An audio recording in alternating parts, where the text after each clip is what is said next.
Қайырлы күн достар, қалдарыңыз қалай? Біз бүгін сіздерге ең керемет күшті ресурс энергия тақырыбы жайлы сөз қозғағым келіп тұр. Жалпы энергия дегеніміз не? Энергия адамға қаншалықты маңызды? Яғни жалпы энергия дегеніміз ол адамның бойындағы күш-қуат, Алланың бізге беретін күш-қуаты, иә?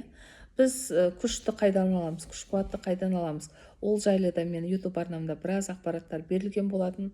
Алдыңғы тақырыптарды қарап өтсеңіздер, жалпы біздің бойымыздағы күнделікті энергияның көзін, энергияның деңгейін анықтауға болады. Ал қазір сіздерге жалпы энергия тақырыбын осы аксеспен байланыстырып өткіп келіп тұр.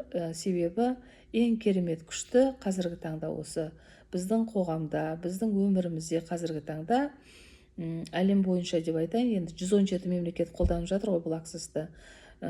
Осы энергияның ең керемет көзінің тауып берген ол әрине осы аксес барыста.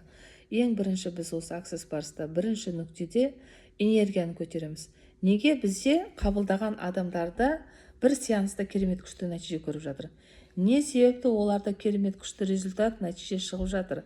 Себебі олардың бойындағы энергия вулкан сияқты атқылап, энергия бойындағы жаңағыдай, бойымыздағы 7 чакра деп жатады ғой. Сол 7 чакраның бойын барлығын алып өткен кезде, бойымызда энергияның ағысы жүрген кезде, адам өзінің қалаған нәтижесіне, өзінің қалаған арман мақсатына тез жетіп жататын болады.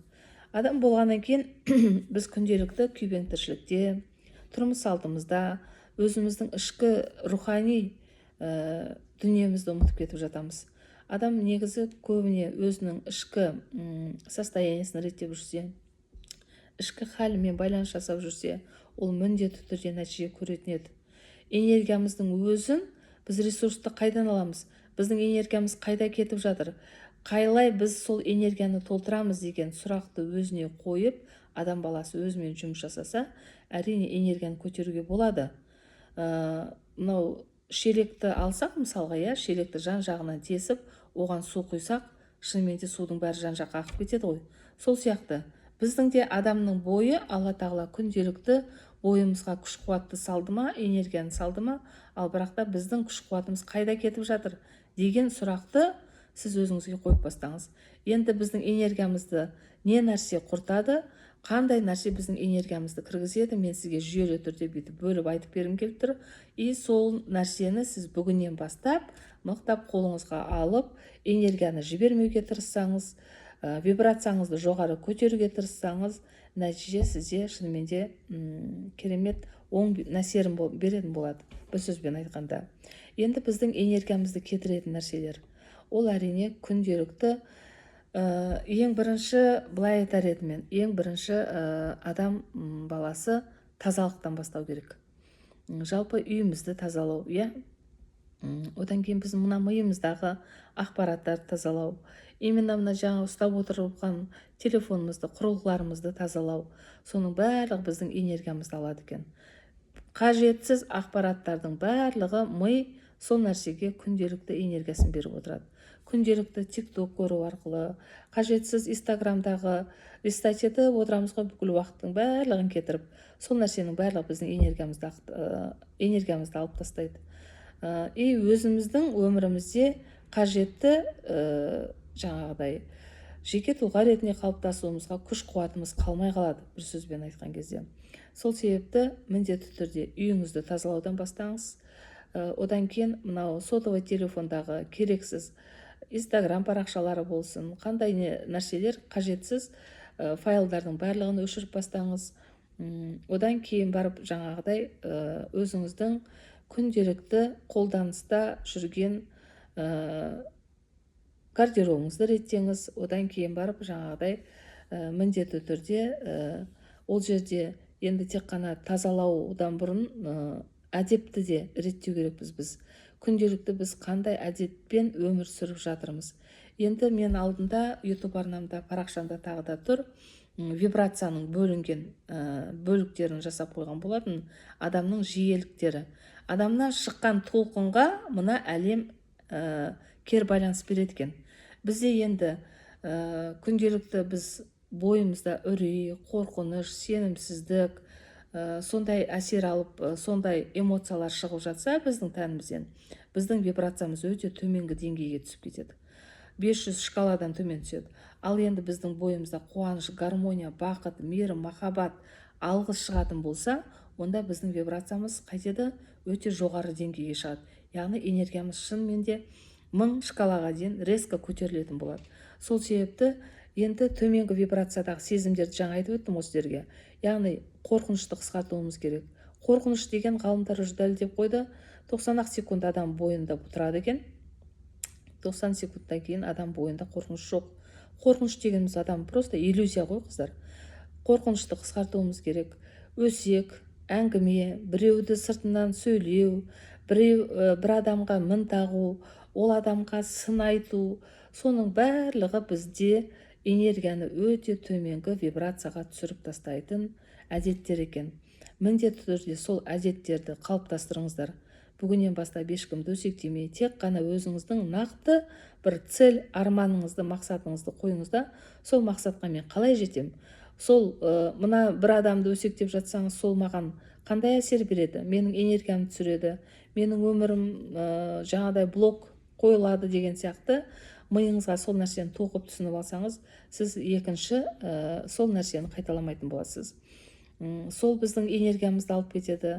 Одан кейін барып мынау денсаулықпен байланысты. Денсаулықты күту, ол да біздің энергиямызды алады, денсаулықты жаңағыдай қажетсіз тағамдарды жеу, күнделікті жаттығулар жасамау, соның барлығы біздің энергиямызды өте төмен түсіреді екен. Ал енді энергияны не көтереді деген сұраққа келетін болсақ, энергияны көтеру ең бірінші дұрыс сапалы ұйқы, дұрыс тамақтану, күнделікті өміріңізге движение керек қой бізге, күнделікті қозғалыс керек адамға. Адамның қозғалыста болған сәтте барып, біздің өмірімізде әрекет басталған кезде ғана барып, біздің бойымыздағы энергияның ағысы сондай жылдамдықта жүретін болады. Сол себепті күнделікті өміріңізге жаттығу енгізіп бастаңыз. Бір адамға болсын жаңағыдай, күнделікті өміріңізге ең бірінші таңнан тұрып алғыс айтып бастаңызшы. Алғыстың вибрациясы міне мынау 0% пен 1000%-ның арасындағы вибрация толқындарын мен сіздерге алдында көрсеткен болатын, 900%-ке дейін барады екен. Ойлаңыз, алғыс. Егер де сіз бір адамға алғыс айтып бастасаңыз, өміріңіздегі энергияның күші резко көтеріліп кететін болады. И 1000% ол Алланың нұры. Ойлаңыз, сіз сонда алғыс айту арқылы энергияңызды қаншама измеренияға көтеріп тастайсыз. Күнделікті алғыс айтып бастаңыздар. Егер де сізді ренжітіп жүрген адамдар болса, өміріңізге қиындықтар әкеліп жатқан адамдар болса, сол адамдарға міндетті түрде бүгіннен бастап алғыс айтыңызшы. Шынымен де нәтижесін дәл ертесі уже көретін боласыз. Көп күттірмейді нәтижесі. Сол себепті энергияны, сол себепті жаңағыдай алғыс айту арқылы, адамдарға қуаныш сыйлау арқылы, адамдарға күшті комплимент айту арқылы, яғни тек мейірім, махаббат беру арқылы ғана біз әлемге энергиямызды көтеретін. Алла тағала бізге энергиямызды сол сәтте сондай керемет жоғары 1000-ның жаңағыдай шкаласына дейін көтеріп тастайды екен. Сол энергияны көтеретін керемет күшті әдісті Access Bars да береді. Access Bars'та ең бірінші бізде 3 жолмен тазалайды. Адамның бойындағы энергиясын өткіземіз, одан кері қарай өткіземіз, одан кейін мына қолдан энергия алу арқылы адамның бойын 3 процесс арқылы жаңағыдай энергиясын өте жоғары деңгейге көтереміз. Себебі осы бір сеанстың өзінде адамдар алып болғаннан кейін жаңағыдай айттым ғой, өте күшті әсерін алғанда кәдімгі до и после болып өзгереді. И шынымен де энергиясы көтерілгеннен кейін даже бір күннің ішінде жағдайым жоқ деп жылап келіп жатқан неше түрлі ханымдар болды. Бір сеанстың өзінде энергиясының жоғары көтерілгені соншалықты үй алған қыздар да болды, көлік алған қыздар да болды, аяқ асты бизнес ашып кеткен ханымдар менде өте көп болды. Сол себепті барлығы ресурс, мықты ресурс, ол әрине энергия. Энергияға бейжай қарамаңыздар. Қазіргі таңдағы ең мықты ресурс осы энергия. энергияны көтеру үшін Access Bars міндетті түрде қабылдасаңыз болады, себебі нәтижесі тез болады. Болмаса жаңағыдай өзіңіздің әдептеріңізді қалыптастырып, кәдімгідей өзіңіздің ішкі халіңізбен жұмыс жасаңызшы, нәтижесі шынымен де көресіз. Әдептердің барлығын жаңа айтып өттім. Қайсы жаман әдет, қайсы жақсы әдет, иә? Оны енді жас балаға да айтса түсінетін нәрсе. Сол себепті міндетті түрде өмірлеріңізге қабылдаңыздар. Енді элементарно мынау қолымыздағы ұялы телефондар, иә? Ұялы телефон жаңағыдай ақпаратқа толып кетсе, жаңағыдай перезагрузка жасамасақ, біз соткамыз істемейді ғой. Жай қозғалып бастайды да. Ал енді қажет емес файлдың барлығын өшіріп тастасақ, шуылдап істейтін болады да. Сол сияқты біздің жанымызда, тәнімізде, миымызда сол сияқты. Егер де біз осы қажет емес ақпараттың барлығын осы Access Bars арқылы өшірсек, ертесі сіз өзіңіздің нәтижеңізді көресіз. 100 есе, 200, 500 есе жылдамдықпен ұшатын боласыз. Ол уже қаншама кейстарымда мен адамдардың шынымен нәтижесінен көрдім. Одан кейін тағы бір керемет дүние бұл Access Bars'та ұйқының сапасын жақсарту. Енді ұйқы дегенді мен қатты енді Аллаға шүкір ұйқымыз тыныш болғаннан кейін онша мән бермеппін, бірақ та қаншама адам осы ұйқының күйзелісіне ұшырап жатқан, депрессияға кіріп кеткен адамдарды алдыма келген кезде мен шынымен кәдімгідей сол кезде түсіндім, шыны керек. Қай қаладан, жаңа Россиядан да бір ханым келді. Біраз жыл болды мен ұйықтай алмаймын дейді. Ұйқы жоқ. Шымкент қаласынан да бір ханым келді, тоже ұйқым жоқ. Анау адамның айналып келген кезде ой тағы да құртып жатқанша бізді. Адамды кәдімгідей ойлау арқылы бір нәрсені уайымдап, соның шегіне жеткенше уайымдаймыз ғой біз от души.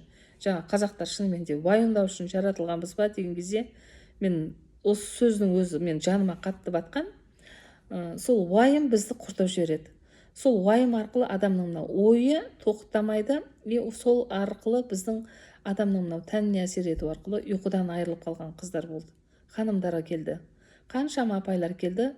Осы Access'ті қабылдап, осы бір жарнамамда естіп қалған болуы мүмкін, ұйқының сапасын жақсартады дегенді. Сол арқылы келді, шынымен де қабылдап көрді. Ертесі сағат 10-да келу керек консультацияға, 12-де келіп тұрады. Ау, не болды деп сұраймын ғой. Сол кезде айтады, бүгінгі ұйықтаған ұйқым, Жазира ханым дейді. Шынымен мен рахаттанып, прям мынандай мен ұйқыны қанша жыл аңсадым дейді. Керемет ұйықтап қалыппын дейді. Алла разы болсын, рахмет деп алғысын айтып жатады. Сол себепті де егер де жақындарыңыз болып жатса, ұйқысы нашарлаған, енді үлкен кісілерде әсіресе бұл көп кездесіп жатады екен, бұл ауру. Ұйқысы қиналып жатса, сапасы нашар болып жатса, міндетті түрде қабылдасаңыздар болады. Себебі нәтижесі шынымен де адамдардан уже көрдік. Сол себепті мен сіздерге айтып жатқан жайым бар. Енді тағы да жалпы Access'тың қандай түрін айтсақ болады. Жалпы Access'та енді көп деген 32 мәселе дедік қой. 32 мәселенің біраз дүниені шешеді. Ол жерде энергияның күші өте күшті. Сол энергияның күші одан кейін Access'тағы енді бүкіл фишканың барлығы сөзінде тұр дедім ғой қыздар. Сөзінде. Ол жерде бізде мынандай үлкен брошюрка кітап тұр, білім. Сол білімді оқу арқылы мен осы Access'тың инструменттерін өміріме қолдану арқылы жүріп кеткен ханым 5-6 жыл төсек тартып жатып, бір күнде жүріп кеткен ханымдар да болды, тек инструментті қолдану арқылы. Кванттық физика деп қазір бүкіл жаңағыдай эксперт мамандардың барлық керемет күшті шулап жатыр ғой. Ой, кванттық физика керемет, сіз жаңағыдай потогың ашылады, сенің керемет боласың деп. Яғни соның барлығы бізде Access'та тұр. Access'тың инструменттерін қолдану арқылы, жай ғана бір инструменттерін қолдану арқылы адамдардың өмірінде керемет нәтижеге жетіп жатқан жағдайы бар. Егер де осы Access Bars ғылымын өзіңіз оқығыңыз келіп жатса, ниетіңіз болса, сіз де оқи аласыз. Барлық адам оқи алады бұл Access Bars'ты. көбіне жаңағыдай қасиеті бар адамдар келіп жатады маған оқуға ниеттеніп, болмаса жай адамдар да оқыса болады, бала да оқыса болады. 15 жасқа дейін балаларды тегін оқытам. Үлкен кісілерді жаңағыдай бағасын төменге жазсаңыздар, жекеме шықсаңыздар бағасын айтатын болам. Өте ондай қымбат емес. 117 мемлекет қолданатын халықаралық деңгейдегі сертификатқа ие болуларыңызға болады. Сол себепті осы жаңа жылда, алла қаласа 2026 жылда жеке кәсіп ашатын ниетіңіз болып жатса, өзіңіздің өміріңізге, отбасыңызға, жалпы қоғамға не берем, жалпы адамдарға жаңағыдай қалай қызмет жасай аламын деп ниетіңіз болып жатса, осы Access Bash'ты міндетті түрде оқып алсаңыз болады. Себебі сіз бір жеке кәсіп ашып, өзіңіздің өміріңізде нақты бір миссияңызды тауып, қоғамға, адамға керемет бір пайдалы болар едіңіз деген ниеттемін.